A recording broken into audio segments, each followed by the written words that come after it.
kira-kira bisa ngaganggu karena ibadah urang mah sok singkah jadi pilihan atuh kurang mun urang cacampuran jeung makhluk teh pilihan mana nusa kira-kira bisa ngadeukeun diri ka Gusti Allah, mana nusa kira-kira mata ngajauhkeun diri ka Allah.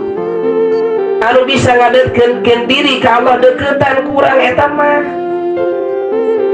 Nu mata ngajadikeun ngamohokeun diri ka Allah eta jauhan. Pak tasih sok kurang eta.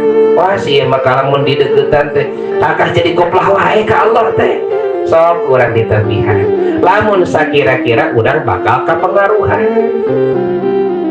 Tapi lamun sakira-kira urang moal kapengaruhan mah justru urang bisa ngajak ka batur sok deukeutan.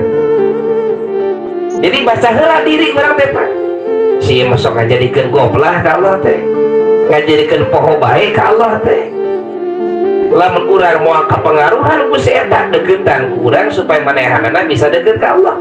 Tapi lamun sakira-kira urang kalahkah jadi kapengaruhan Pak itu si itu teh buduk urang di deketan atau buduk udah bisa jadi pepa ka urang lamun gitu